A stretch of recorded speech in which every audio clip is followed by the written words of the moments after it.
Hello दोस्तों, good morning, जोहार, नमस्कार, प्रणाम, सत श्री अकाल, अस्सलामो अलैकुम, आदाब। कैसे हैं आप सब? उम्मीद है आप लोग अच्छे होंगे। आज हम हर रोज की तरह फिर से हाजिर हैं झारखंड के तमाम छोटी बड़ी खबरों के साथ। खबरों को शुरू करने से पहले अभी तक आपने B2B news Jharkhand news channel को सब्सक्राइब नहीं किया है तो सब्सक्राइब कर दीजिए ताकि झारखंड में होने वाली तमाम छोटी बड़ी खबरों से खुद को अपडेट रखें और जानकारी से अवगत हो सकें। तो चलिए बात करते हैं आज के तमाम छोटी बड़ी खबरों पर नजर डाल। पूर्व मुख्यमंत्री सह सरायकेला के विधायक चंपाई सोरेन ने गृह मंत्रालय द्वारा घुसपैठियों और रोहिंग्या को लेकर निर्देश जारी करने पर केंद्र सरकार का आभार जताया है। इसे लेकर चंपाई सोरेन ने अपने सोशल मीडिया हैंडल एक्स पर एक पोस्ट शेयर किया है। इस पोस्ट में उन्होंने प्रधानमंत्री नरेंद्र मोदी और गृह मंत्री अमित शाह को धन्यवाद भी कहा है। घुसपैठियों को पहचानना और डिपोर्ट करना होगा आसान। चंपाई सोरेन बता दें कि पूर्व मुख्यमंत्री ने अपने पोस्ट में लिखा है कि केंद्र सरकार ने बांग्लादेशी घुसपैठियों एवं रोहिंग्या की पहचान के लिए राज्य सरकार को स्पष्ट दिशा निर्देश जारी किया है, जिसके तहत हर जिले में इन अवैध घुसपैठियों की पहचान के लिए स्पेशल टास्क फोर्स बनाई जाएगी। बांग्लादेशी घुसपैठियों के खिलाफ लड़ाई में यह निर्णायक कदम उठाने के लिए गृह मंत्री अमित शाह का धन्यवाद। अब इन घुसपैठियों को पहचानना तथा उन्हें डिपोर्ट करना आसान होगा। घुसपैठियों को बाहर निकालने की प्रक्रिया होगी शुरू। उन्होंने आगे लिखा है कि पिछली बार जब हाईकोर्ट ने इन घुसपैठियों की पहचान हेतु कमिटी बनाने का आदेश दिया था तो झारखंड सरकार उसके खिलाफ सुप्रीम कोर्ट चली गई थी। इस बार उनके पास ऐसा कोई विकल्प नहीं है, तो उम्मीद है कि इस राज्य के आदिवासियों मूलवासियों का हक मार रहे इन लाखों घुसपैठियों को बाहर निकालने की प्रक्रिया शुरू होगी।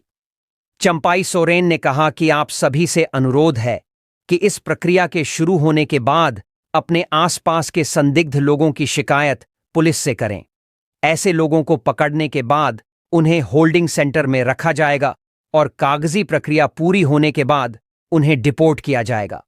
पूर्व सीएम चंपाई सोरेन ने कहा कि झारखंड में आदिवासी समाज की अस्मिता और अस्तित्व की लड़ाई को सुगम बनाने के लिए प्रधानमंत्री नरेंद्र मोदी और केंद्रीय गृह मंत्री अमित शाह का धन्यवाद। झारखंड की राजधानी रांची में गरज के साथ झमाझम बारिश से मौसम सुहाना हो गया। चिलचिलाती धूप और उमस से लोगों को राहत मिली है। मौसम विभाग ने वज्रपात की चेतावनी जारी की है। IMD की ओर से देवघर और गिरिडीह जिले के लिए रेड अलर्ट जारी किया गया है। बोकारो और धनबाद के लिए ऑन रेंज अलर्ट जारी किया गया है। खूंटी और रामगढ़ के लिए ऑन रेंज अलर्ट। मौसम विभाग ने अपने पूर्वानुमान में बताया है कि खूंटी और रामगढ़ जिले में भी 3 घंटे के अंदर बारिश हो सकती है। मेघ गर्जन के साथ वज्रपात की भी आशंका व्यक्त की गई है। 50 से 60 किलोमीटर प्रति घंटे की रफ्तार से हवाएं भी चल सकती हैं। मौसम विभाग ने ऑरेंज अलर्ट जारी किया है। दुमका, गुमला और लोहरदगा में भी बारिश के आसार। दुमका, गुमला और लोहरदगा जिले में 3 घंटे के अंदर मेघ गर्जन के साथ बारिश हो सकती है। तेज हवाएं भी चल सकती हैं। मौसम विभाग की माने तो 50 से 60 किलोमीटर प्रति घंटे की रफ्तार से हवाएं चलने का अनुमान है। इस दौरान वज्रपात भी हो सकता है। मौसम विभाग ने ऑरेंज अलर्ट जारी किया है।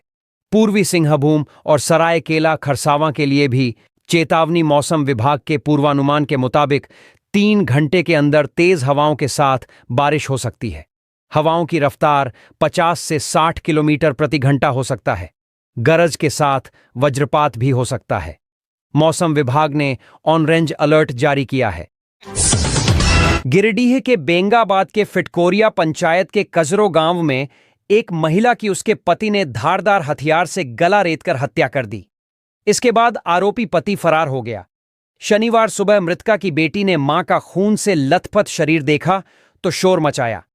इसके बाद आसपास के ग्रामीण जुटे और जानकारी बेंगाबाद पुलिस को दी गई। घटनास्थल पर पहुंची पुलिस ने शव को कब्जे में लिया और मामले की जांच में जुट गई।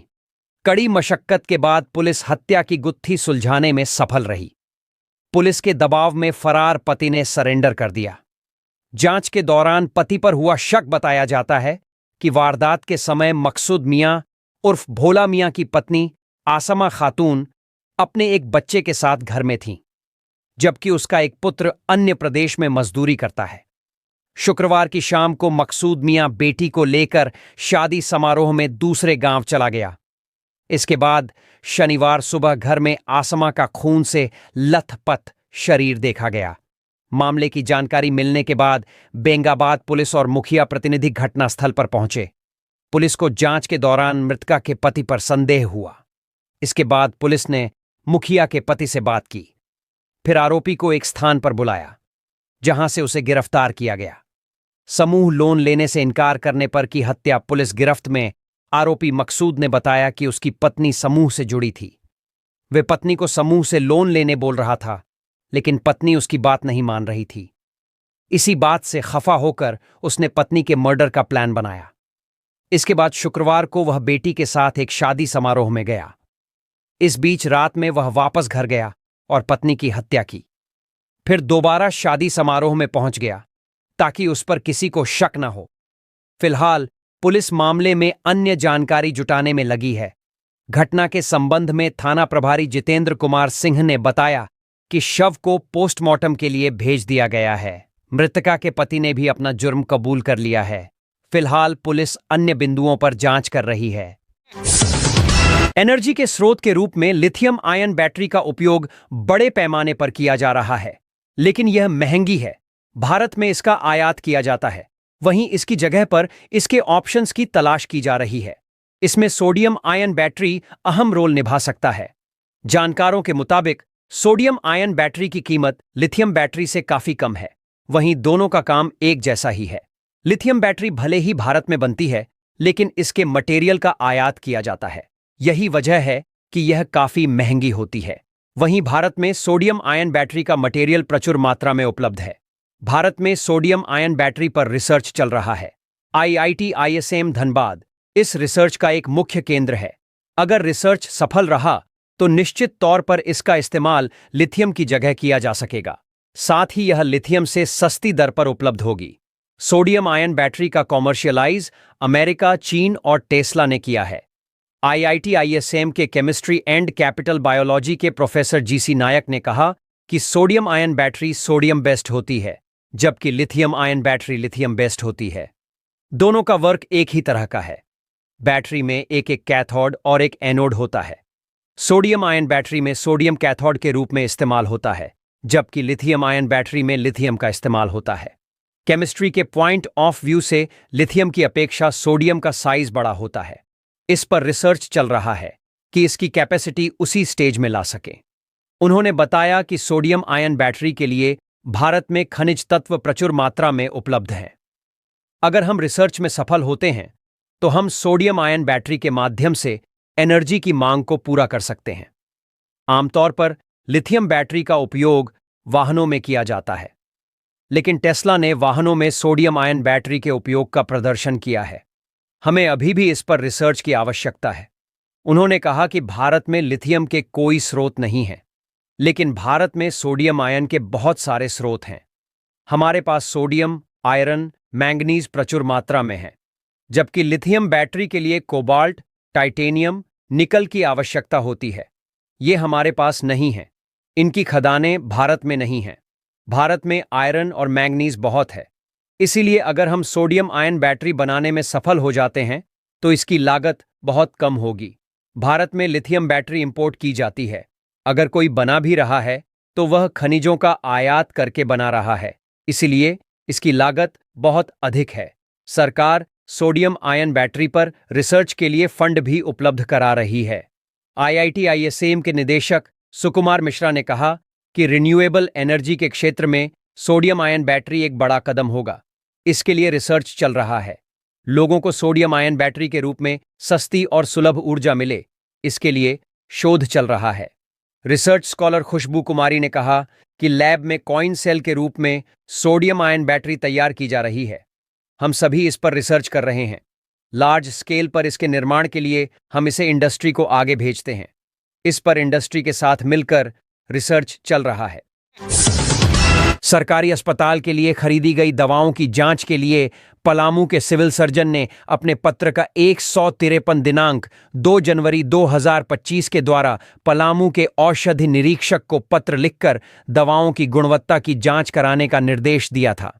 सिविल सर्जन डा अनिल कुमार ने औषधि निरीक्षक पलामू को पत्र लिखकर कहा था कि 2024 से 25 में निविदा द्वारा खरीदी गई दवाओं की विवरणी साथ दी गई थी। डा अनिल कुमार ने बताया कि उन्होंने दवाओं की गुणवत्ता जांच का आदेश औषधि निरीक्षक को दिया, जिसके आलोक में उन्होंने दवाओं की जांच कराने का काम किया। उन्होंने कहा कि उन्होंने पूरी पारदर्शिता के साथ L1 होने वाले फर्म से दवा की खरीद की, मगर फर्म के द्वारा उपलब्ध कराई गई दवाओं की जांच उन्होंने इसलिए कराना उचित समझा कि जो दवा आपूर्ति की गई है वह मानक के मुताबिक है या नहीं। उन्होंने कहा कि औषधि निरीक्षक ने जांच करने में देरी की। उन्होंने कहा कि उन्होंने खुद दवाओं की जांच का आदेश पत्र के साथ दवाओं की सूची भी दिया है। इसमें उन्होंने कहीं से कोई लापरवाही नहीं की है। सिविल सर्जन डा अनिल कुमार ने बताया कि अगर उनकी मनसा साफ नहीं होती तो वह औषधि निरीक्षक को दवाओं की सूची के साथ जांच का आदेश क्यों देते। उन्होंने कहा कि इस मामले में कुछ लोग उनके साथ षड्यंत्र कर रहे हैं। इसकी जांच होने पर स्पष्ट हो जाएगा कि इसमें कौन गलत और कौन सही है। डॉक्टर अनिल कुमार ने कहा कि आपूर्ति कंपनी के खिलाफ कार्रवाई करेंगे। खरीदी गई दावा मानक के अनुरूप नहीं। पलामू स्वास्थ्य विभाग की जांच में अब तक 21 दवा सब स्टैंडर्ड मिले हैं। सोमवार को 18 दवा सब स्टैंडर्ड पाया गया था। पलामू ड्रग इंस्पेक्टर को मिले रिपोर्ट में अब इसकी सूची बढ़कर 21 तक पहुंच गई है। पलामू के ड्रग इंस्पेक्टर ने स्वास्थ्य विभाग के स्टोर रूम एवं तरहसी CHC से 62 अलग अलग प्रकार की दवा का सैंपल लिया था। सभी दवा को जांच के लिए सेंट्रल लैब कोलकाता भेजा गया था। सेंट्रल लैब की तरफ से धीरे धीरे रिपोर्ट उपलब्ध करवाई जा रही है। इस रिपोर्ट में अब तक 21 दवाओं को सब स्टैंडर्ड पाया गया है। सभी दवा मानक के अनुरूप नहीं हैं और मरीज को यह नुकसान पहुंचा सकते थे। यह जांच पलामू के सिविल सर्जन डा अनिल कुमार के पत्र के आलोक में कराई गई है। पलामू के औषधि निरीक्षक कैलाश मुंडा ने बताया कि कई दवाओं की रिपोर्ट आना बाकी है। अब तक 21 दवा सब स्टैंडर्ड मिली है। उन्होंने बताया कि 46 दवाओं की रिपोर्ट जल्द आने की उम्मीद है। डर अनिल कुमार ने बताया कि गुजरात की एक कंपनी ने टेंडर के बाद दवा सप्लाई का कार्य शुरू किया था। पलामू स्वास्थ्य विभाग ने सप्लाई हुए दवाओं का सैंपल लिया था और जांच के लिए भेज दिया था। पलामू स्वास्थ्य विभाग ने पूरे मामले में कार्रवाई के लिए भी लिखा है। कंपनी से दवाओं को वापस लेने के लिए भी कहा है। पलामू स्वास्थ्य विभाग के सिविल सर्जन के अनुसार यह दवा मरीजों के बीच वितरण नहीं किया गया था, बल्कि जिला के स्टोर रूम और CHC के स्टोर रूम में रखा गया था, क्योंकि जनवरी में जांच के लिए औषधि निरीक्षक को पत्र लिखकर दवाओं की जांच का आदेश दिया गया था। जांच रिपोर्ट सही आने के बाद ही दवाओं को वितरण किया जाता। रांची DC के पहल का सीधा असर देखने को मिल रहा है। जब लोग बड़े साहब को देखकर ही डर जाते थे, तब DC साहब ने सीधे एक नंबर जारी किया, जिसे अबुआ साथी नाम दिया। इसके बाद इसे गांव-गांव में विभिन्न माध्यम से पहुंचाया गया। इसके बाद गरीबों को तंग करने वालों के लिए एक परेशानी और आम आदमी के लिए यह हथियार बन गया। किसी भी विभाग से जुद्धी कोई शिकायत हो तो तुरंत उस नंबर पर लोग फोन कर रहे हैं, जिसका समाधान भी तुरंत हो रहा है। अगर किसी सरकारी दफ्तर में कोई रिश्वत की मांग कर रहा है तो इसकी शिकायत तुरंत आप अबुआ साथी पर कर सकते हैं। जैसे कोई अंचल में जमीन के रशीद या दाखिल खारिज के नाम पर पैसे की डिमांड कर रहा है या फिर कोई आपको दौड़ा रहा है, तो बस फोन निकालकर उसकी शिकायत अबुआ साथी से कर दीजिए। उसके बाद तुरंत अधिकारी पर कार्रवाई देखने को मिलेगी, साथ ही आपका काम भी हो जाएगा। रांची जिला प्रशासन ने अपनी जन शिकायत निवारण प्रणाली अबुआ साथी व्हाट्सएप सेवा 9430328080 के माध्यम से एक बार फिर अपनी प्रतिबद्धता को साबित किया है। जमीन ही नहीं, अन्य कोई भी मामला हो जिसमें कोई मनमानी कर रहा है तो आप सीधा शिकायत कर सकते हैं। हाल ही में 3 छात्रों संगम कुमार पिता, विजय केसरी MBA के छात्र सेंट्रल यूनिवर्सिटी मनातू रांची, राजकुमार पिता, गणेश साव BBA के छात्र श्यामा प्रसाद मुखर्जी विश्वविद्यालय रांची और आस्था तिर्की लॉ द्वितीय वर्ष की छात्रा इलाहाबाद यूनिवर्सिटी ने छात्रवृत्ति राशि के भुगतान में देरी की शिकायत दर्ज की थी। शिकायतों पर त्वरित संज्ञान लेते हुए जिला प्रशासन ने सभी छात्रों को उनकी बकाया छात्रवृत्ति राशि का भुगतान सुनिश्चित करा दिया। छात्रों की राह हुई आसान छात्रवृत्ति राशि प्राप्त होने पर तीनों छात्रों ने रांची जिला प्रशासन की इस त्वरित कार्रवाई की सराहना की।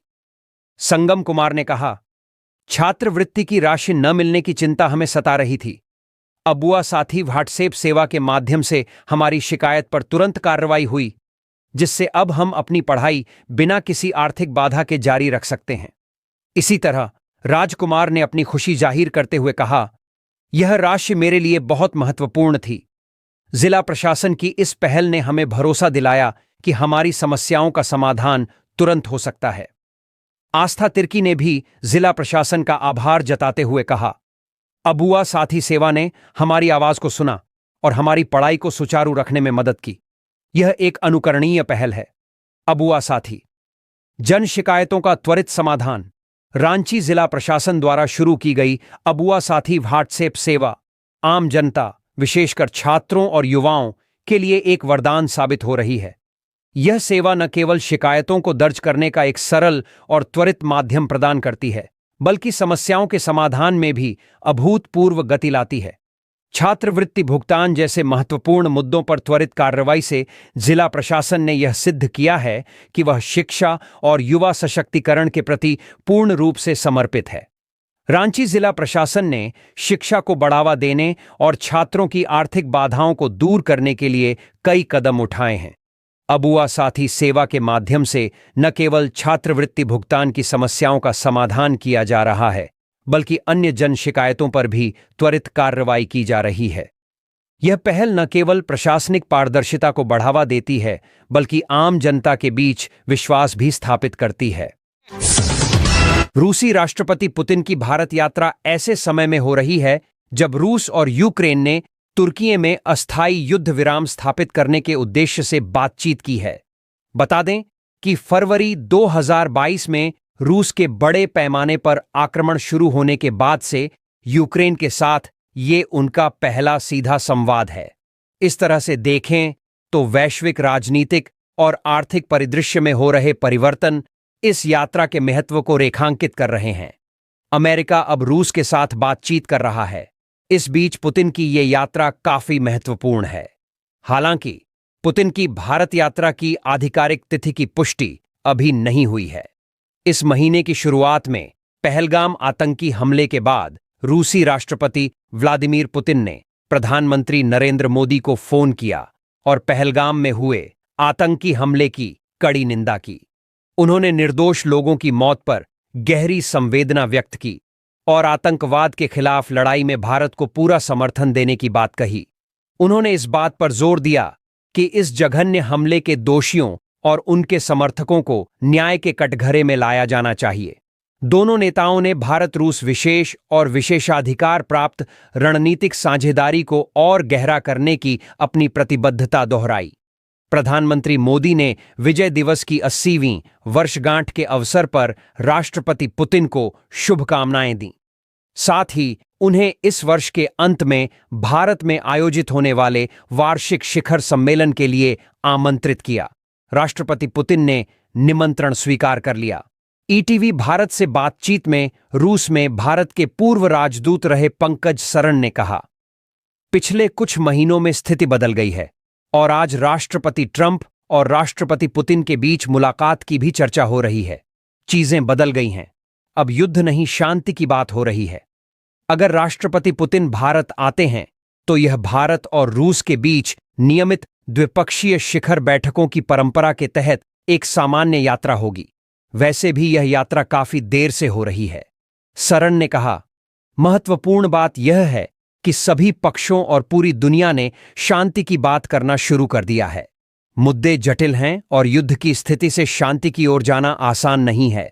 इस प्रक्रिया में उतार चढ़ाव होंगे, एक कदम आगे और एक कदम पीछे। यह प्रक्रिया की प्रकृति में है। यह भारत के हित में है कि यूक्रेन संघर्ष समाप्त हो। हमें सभी शांति प्रयासों का समर्थन करना चाहिए। तुर्की में शांति वार्ता आयोजित किए जाने और पुतिन के इसमें शामिल न होने के सवाल पर पूर्व राजनयिक ने कहा, जहां तक तुर्की और खास तौर पर राष्ट्रपति एर्दोगन का सवाल है, वे कई घोड़ों को चलाने की कोशिश करते हैं। तुर्की नाटो गठबंधन का सदस्य है और इसका यूरोपीय संघ, अमेरिका और रूस के साथ बहुत जटिल इतिहास रहा है। यह पाकिस्तान का एक मजबूत समर्थक है जो हमारे साथ इसके संबंधों पर छाया डालता है। यह बादल तब तक बना रहेगा जब तक पाकिस्तान के प्रति इसकी नीति अपरिवर्तित रहेगी। भारत ने एक बार फिर अफगानिस्तान के प्रति अपनी दरियादिली दिखाते हुए अटारी वाघा सीमा के रास्ते 160 अफगान ट्रकों को विशेष प्रवेश की अनुमति दी है। ये ट्रक सूखे मेवे और नट्स जैसे सामान लेकर भारत पहुंचे हैं। यह कदम भारत और तालिबान के बीच हाल ही में हुई पहली राजनीतिक बातचीत के बाद उठाया गया है। भारत तालिबान के बीच पहला राजनीतिक संपर्क विदेश मंत्री एस जयशंकर ने गुरुवार को अफगानिस्तान के कार्यवाहक विदेश मंत्री आमिर खान मुत्ताकी से फोन पर बात की थी। यह भारत और तालिबान के बीच पहला औपचारिक राजनीतिक संपर्क था। मुत्ताकी ने ईरान और चीन की अपनी आगामी यात्रा से पहले जयशंकर को फोन किया था। यह कुछ ऐसा है जिसे भारत बहुत महत्व देता है। इस बातचीत के अगले ही दिन भारत ने अफगान ट्रकों को अटारी सीमा के रास्ते प्रवेश की अनुमति दी। सूत्रों के अनुसार पाकिस्तान ने शुरू में वाघा सीमा पर इन ट्रकों की मंजूरी में देरी की, लेकिन शुक्रवार को कुछ ट्रकों को अटारी में उतारने की अनुमति दी गई। पहलगाम हमले के बाद तनाव 22 अप्रैल को कश्मीर के पहलगाम में हुए आतंकी हमले में 26 लोग मारे गए थे। इसके बाद भारत ने 24 अप्रैल को अटारी वाघा सीमा को बंद कर दिया था। इस हमले के लिए भारत ने पाकिस्तान पर आरोप लगाया था, जिसके बाद दोनों देशों के बीच तनाव बढ़ गया। भारत ने ट्रांसशिपमेंट की सुविधा सहित सभी व्यापार को निलंबित कर दिया। इसके बावजूद अफगानिस्तान के लिए भारत ने यह विशेष छूट दी है। अफगानिस्तान के साथ भारत का व्यापार, भारत दक्षिण एशिया में अफगानिस्तान का सबसे बड़ा निर्यात बाजार है, जहां दोनों देशों के बीच लगभग $1 बिलियन का व्यापार होता है। अफगानिस्तान से भारत में मुख्य रूप से सूखे मेवे, सेब और अन्य सामान आते हैं। अटारी वाघा सीमा भारत और अफगानिस्तान के बीच व्यापार का सबसे सस्ता और तेज मार्ग है। सीमा बंद होने से पहले प्रतिदिन 40 से 45 अफगान ट्रक अटारी पहुंचते थे। पाकिस्तान की भूमिका पाकिस्तान ने अप्रैल में सीमा बंद होने के बाद 150 अफगान ट्रकों को भारत में प्रवेश की अनुमति दी थी, जो 25 अप्रैल से पहले पाकिस्तान में दाखिल हो चुके थे। इस बार भी पाकिस्तान ने अफगान दूतावास के अनुरोध पर कुछ ट्रकों को मंजूरी दी। हालांकि भारत पाकिस्तान व्यापार और लोगों की आवाजाही पर प्रतिबंध जारी है। मानवीय सहायता में भारत का योगदान। भारत ने 2021 के बाद से अफगानिस्तान को 50,000 टन गेहूं, 350 टन दवाइयां, 40,000 लीटर मालाथियन, कीटनाशक और 28 टन भूकंप राहत सामग्री भेजी है। इसके अलावा भारत ने 2000 अफगान छात्रों को ऑनलाइन स्कॉलरशिप प्रदान की है। सूत्रों ने बताया कि अफगान पक्ष ने इस सहायता की सराहना की है। भारत तालिबान संबंधों में सुधार। पहलगाम हमले के बाद तालिबान ने हमले की निंदा की और भारत के साथ एकजुटता दिखाई। तालिबान ने पाकिस्तान के उन दावों को भी खारिज कर दिया जिसमें कहा गया था कि भारत ने अफगानिस्तान पर मिसाइल दागे।